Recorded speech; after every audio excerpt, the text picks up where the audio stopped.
ৰমেশ এজন ফৌজী আছিল। তেওঁ এমাহৰ ছুটিৰ কাৰণে ঘৰলৈ আহিছিল। ৰমেশৰ পত্নী সুমিত্ৰা 7 মাহৰ গৰ্ভৱতী আছিল।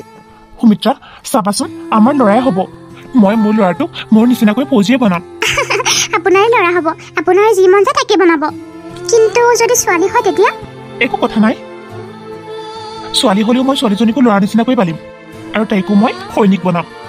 হে ভগৱান, তুমি নিজৰ ছোৱালীজনীকো ফৌজীত পঠাবা? ল'ৰা হ'লে বেলেগ কথা, ছোৱালীজনীক?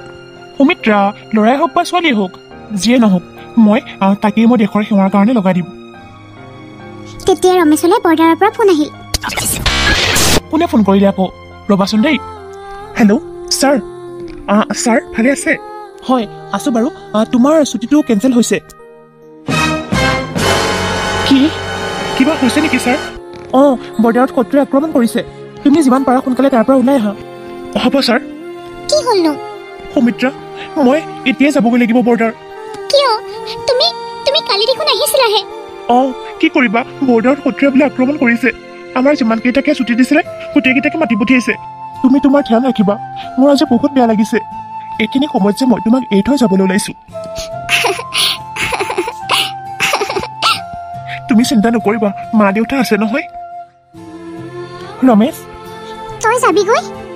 মা, ভাবিছিলো এমাহমান থাকিম, কিন্তু নাপালো। বৰ্ডাৰৰ পৰা ফোন আহিছে, মোক এতিয়াই যাবলৈ কৈছে। দেউতা, মা, সুমিত্ৰাক চাবা। হ'ব দিয়া, মই যাওঁ।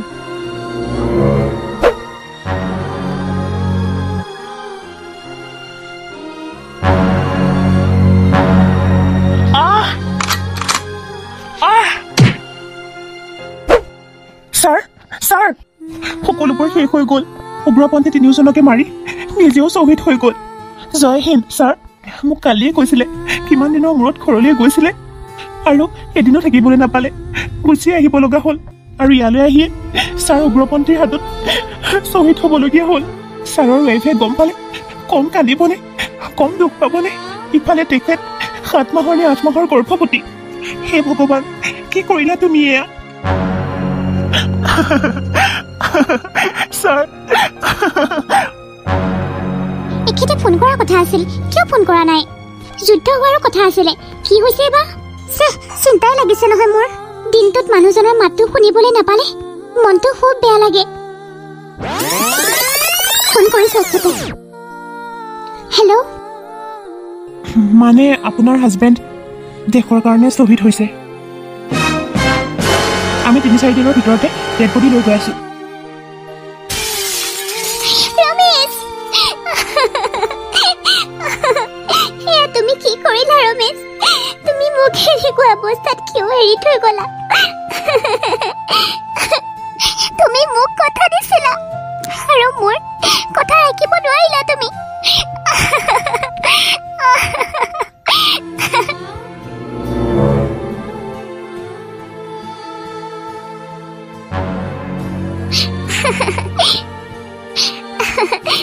তুমি কিয় এৰি গলা? কিয়? বাও, তই চিন্তা নকৰিবি, মই আছো নহয় তোৰ লগত। এনেকুৱা সময়ত তই বেছিকৈ নাকান্দিবি বা। নাই, যাৰ কাৰণে মোৰ স্বামীক হত্যা কৰিছে মই প্ৰতিশোধ ল'বই লাগিব। তেখেতৰ সপোনটো মই পূৰণ কৰিমেই। মই মোৰ সন্তানকো ভাৰতীয় এজন সেনা জোৱান বনাম, ল'ৰাই হওক বা ছোৱালী হওক।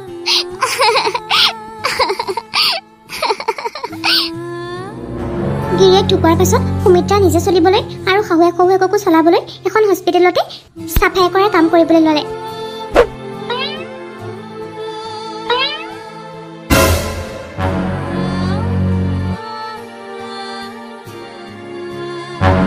সুমিত্ৰা বাইদেউ, আপোনাৰ ছোৱালীজনী ইমান ধুনীয়া।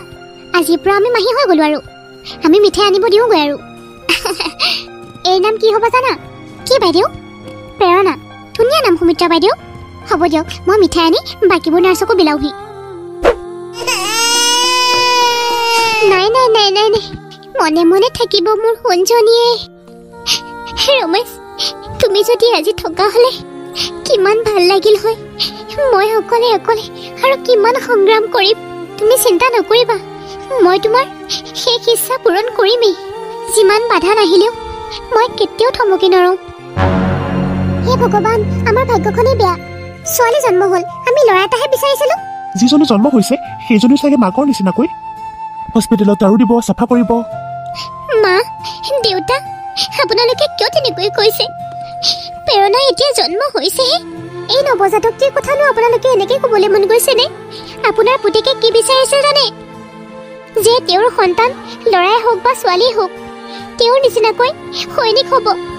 চা বোৱাৰী, আমাৰ ঘৰত ছোৱালী মানুহক পঢ়া শুনা কৰিবলৈ দিয়া নহয়। এইবিলাক ইয়াত নচলিব। এইকাৰণে আমি এটকাও খৰচ কৰিবলৈ নাই। কি কলি তই? এইজনীক তই পঢ়াবি, বাচন মাজিবলৈ শিকাবি, ঘৰ সাৰিবলৈ শিকাবি, বাছ আৰু একো শিকাব নালাগে। নালাগে পঢ়াব। নাই, মাহঁতে যিয়ে নকওক, মই মোৰ ছোৱালীক সৈনিক বনামেই, কাৰণ এখেতৰ শেষ ইচ্ছা আছিল। যিয়ে নহওক, কোনোবাই পঢ়িবলৈ দিয়ক নিদিয়ক, মই মোৰ স্বামীৰ সপোন পূৰণ কৰিমেই। ঐ, তই কি বুৰবুৰাই আছ? মা, আপোনালোকে মোৰ ছোৱালীৰ কাৰণে এটকাও খৰচ কৰিব নালাগে। যিখিনি পইচা আছে নালাগে মোক দিব, আপোনালোকেই লওক। মই মোৰ ছোৱালীক মই কাম কৰি পঢ়াম। এই মুখখন বহুত বাঢ়িছে দেই। তাকেও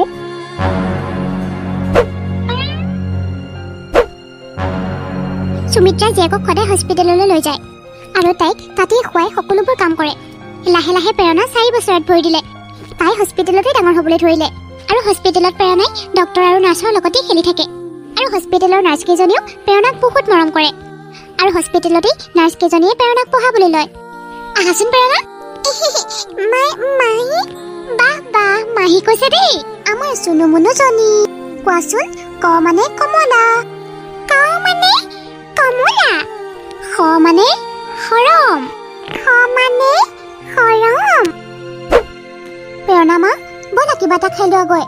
সুমিত্ৰা বাইদেউ, আপোনাৰ ছোৱালীজনী কিন্তু বহুত চোকা দেই, বহুত টেলেণ্টেড হ'ব তাই। হয়নে?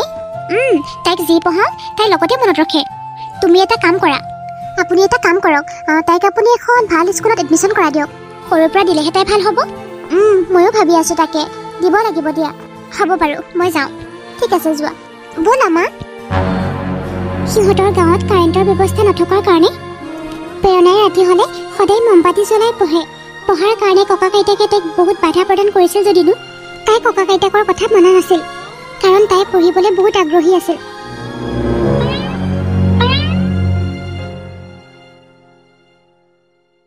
প্ৰেৰণাহঁতৰ গাঁৱত কোনো ছোৱালীকে পঢ়িবলৈ দিয়া হোৱা নাছিল, কেৱল ল'ৰাইহে পঢ়িবলৈ পাৰিছিল। কোনো ছোৱালী নপঢ়া স্কুলখনত প্ৰেৰণা যোৱা দেখি সকলোৱে গাঁৱত বেয়াকৈ আলোচনা কৰিবলৈ ল'লে। আৰে, এইজনী ৰমেশ আৰু সুমিত্ৰাৰ জীয়েক নহয় জানো? হয়, ৰমেশ আৰু সুমিত্ৰাৰ জীয়েকেই। সদায় মই লক্ষ্য কৰি আছোঁ নহয়, সদায় ল'ৰাবিলাকৰ লগত তাই স্কুললৈ পঢ়িবলৈ যায়। অকণমানো লাজ চৰম নাই সিহঁতৰ। নাজানো আৰু, শাহুৱেকে বৌয়েকক বস কৰি ৰখাব পৰা নাই চাগে। গাঁৱৰ মানুহৰ কথাবোৰ সুমিত্ৰাৰ জীয়েক প্ৰেৰণাই শুনিছিল যদিও সিহঁতৰ কথা একো প্ৰতিবাদ নকৰাকৈ তাই ঘৰলৈ উভতি গৈছিল। মা, মই স্কুললৈ যাওঁতে আমাৰ গাঁৱৰ মানুহবোৰে তোমাৰ আৰু মোৰ কথা বহুত বেয়াকৈ আলোচনা কৰিছিল। কৈছে, ল'ৰা মানুহৰ স্কুলত মই কিয় যাব লাগে, লাজেই নাই ইহঁতৰ। প্ৰেৰণা, তুমি গাঁৱৰ মানুহৰ কথাবোৰ একো নুশুনিবা, শুনিবলৈ চেষ্টাই নকৰিবা। সিহঁতৰ কথা শুনিলে তুমি জীৱনত উন্নতি কৰিব নোৱাৰিবা। মই সেইকাৰণে এখন কাণে শুনি সিখন কাণে উলিয়াই দিওঁ। তুমিও তেনেকুৱাই কৰিবা। সিহঁতে নানান কথা আলোচনা কৰিব, খালি তুমি এটাই ধ্যান ৰাখিবা, তুমি তোমাৰ দেউতাৰ সপোনটো পূৰণ কৰিব লাগে। হ'ব মা, মই তোমাৰ কথাই শুনিম, মই বেলেগৰ কথা নুশুনো। মই বহুত পঢ়িম আৰু দেউতাৰ সপোনবোৰ পূৰণ কৰিম। মই জানোৱেই মোৰ ছোৱালীজনী এনেকুৱাই হ'ব। ব'লা ব'লা, ভিতৰলৈ ব'লা, অকণমান শুই ল'বা, শুই লৈ পেলাই পঢ়িব লাগিব। হ'ব মা। মা, অ' মা, মা। প্ৰেৰণা মাজনী, কি হ'ল? মা, চোৱাচোন, আজি আমাৰ পৰীক্ষাৰ ৰিজাল্ট দিছে। মই 100ৰ ভিতৰত 98 পাইছোঁ। গোটেই ক্লাছৰ ভিতৰতে মই প্ৰথম হৈছোঁ। মা, মই জানোৱেই তুমি মোৰ মান সন্মান সদায় ৰাখিবা বুলি, খালি আজিৰ দৰে সদায় এনেকৈ পঢ়ি থাকিবা। ঠিক আছে মা। মোৰ মৰমৰ ছোৱালীজনী। প্ৰেৰণা পঢ়াত ইমানেই চোকা আছিল যে পঢ়া শুনা কৰিবলৈ পালে তাই সকলোৱে পাহৰি যায়, তাই খাবলৈও পাহৰি যায়। প্ৰেৰণা মাজনী, অঁ মা। তুমি দেখোন ৰাতিপুৱাৰ পৰা একোৱে খোৱা নাই, আহা ভাত কেইটামান খাই লোৱাহি। ৰ'বাচোন, অলপ পিছতকে খাম। মই মানে প্ৰশ্ন এটাৰ উত্তৰ বিচাৰি আছোঁ। মাজনী, সময়মতে খাদ্য খোৱাটো বহুত প্ৰয়োজনীয়। তুমি যদি সময়মতে খাদ্য খাই থাকা তেতিয়াহে তুমি সুস্থ হৈ থাকিবা, আৰু সময়মতে ভাত চাতবোৰ খাই থাকিলেহে তোমাৰ মগজুটোৱে আৰু কাম দিব। আৰু তুমি আৰু ভালদৰে পঢ়িব পাৰিবা।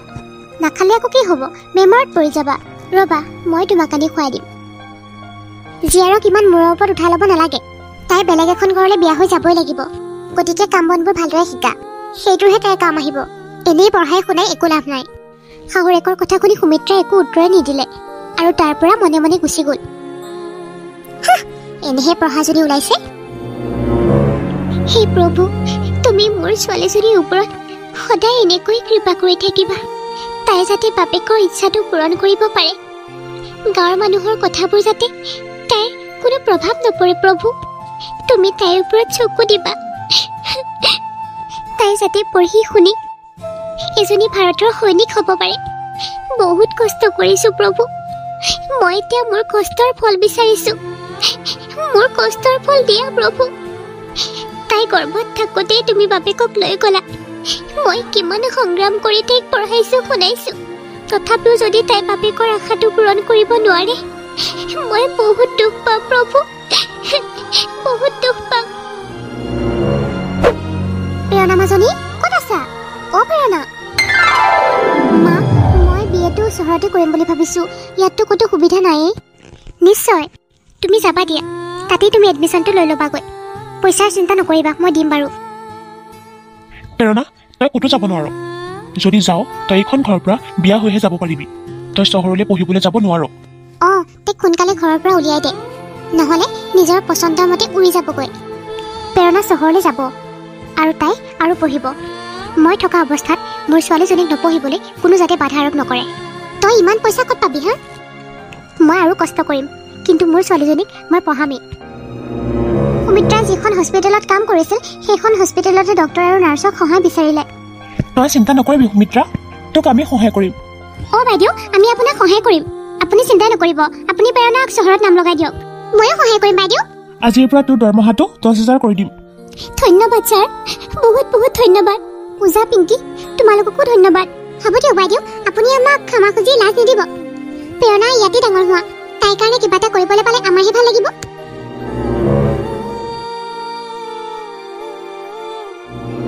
চহৰলৈ গৈ প্ৰেৰণাই এখন ভাল কলেজত নাম লগাই ল'লে। তাই মাক বাপেকৰ সপোনটো পূৰণ কৰিবলৈ দিন ৰাতি কষ্ট কৰি পঢ়িবলৈ ল'লে। ৰাতি হোষ্টেলৰ সকলোবোৰ ছোৱালীয়ে শুই যায়, কিন্তু প্ৰেৰণাই গোটেই ৰাতি পঢ়ি থাকে। আৰু এদিনাখন প্ৰেৰণাই আৰ্মিৰ কাৰণে ফৰ্ম কৰিলে আৰু সময় অহাৰ লগে লগে পৰীক্ষাও দিলে। প্ৰেৰণা, অ' প্ৰেৰণা, কি হ'ল ৰুহি? আজি ৰিজাল্ট দিলে নহয়, গম পাইছনে নাই? তই প্ৰথম স্থান পাইছ। কি? অঁ, তই জানো দৌৰোতে ৰখা নাছিলি? নাই নহয়, মই ৰখিব নোৱাৰিলোঁ। তইহে ৰখিছিলি। আকৌ এতিয়া এক্সামতো পাছ কৰিলি। তোৰ হৈ গ'ল আৰু দে। মই এতিয়াই ঘৰলৈ ফোন কৰোঁ। হেল্ল' মা। অঁ কচোন। তোমাৰ আৰু দেউতাৰ সপোন পূৰণ হৈ গ'ল আৰু। মানে মানে তই পাছ কৰিলি? অঁ মা, মোৰ চিলেকশ্যন হৈ গ'ল মা। মনু, সৌজনী চাচোন, সেইজনী ল'ৰাৰ লগত যে স্কুললৈ গৈছিল, সেইজনী। ৰামু ককা, তই আমাৰ গাঁৱৰ প্ৰথম ছোৱালী যিজনী প্ৰথম সৈনিক হৈছ। তই যে ৰমেশৰ নাম উজ্বলালি, তোক চেলিউট জনাইছো। হ'ব দিয়া ককা।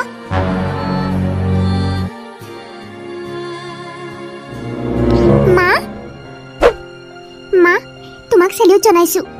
তোমাৰ কাৰণে আজি মই ইমানখিনিত থাকিব পাৰিছো। তুমি মোৰ কাৰণে কম কষ্ট কৰিছানে? প্ৰেৰণা, আইতা, তই অকল আমাৰেই নহয়, গোটেই গাঁওখনৰে তই নাম উজ্বলাই দিছ। টিভিয়ে বাতৰিয়ে সকলোতে কেৱল তোৰেই নাম। এতিয়া গাঁৱৰ মানুহে কয় আমাৰ ল'ৰা ছোৱালীকো আমি প্ৰেৰণাৰ নিচিনাই বনাম। তই আমাক ক্ষমা কৰি দিবি, আমি তোৰ লগত বহুত অন্যায় কৰিলো। অ মাজনী, ককা আইতাক হিচাপে আমি যিখিনি কৰ্তব্য পালন কৰিব লাগিছিল আমি কৰিব নোৱাৰিলো। তাৰ কাৰণে তই আমাক ক্ষমা কৰি দিব পাৰিবিনে? মই তোমালোকক বেয়া পোৱা নাই নহয় ককা আইতা। আজি মোৰ ল'ৰাৰ সপোন পূৰণ হ'ল কেৱল তোৰ কাৰণে। মই সেইজনী ছোৱালীকে ইমান বেয়া কথা শুনাইছিলো। মোক ক্ষমা কৰি দিবি মাজনী। বহুত ভুল বুলি ভাবিছিলো আমিতো। গোটেই গাঁৱৰ মানুহ বাহিৰত ৰখি আছে। কিমান যে ভাল লাগিছে আজি আমাৰ। সুমিত্ৰা, বোৱাৰী, তয়ো আমাক ক্ষমা কৰি দিবি। হ'ব দিয়ক মা।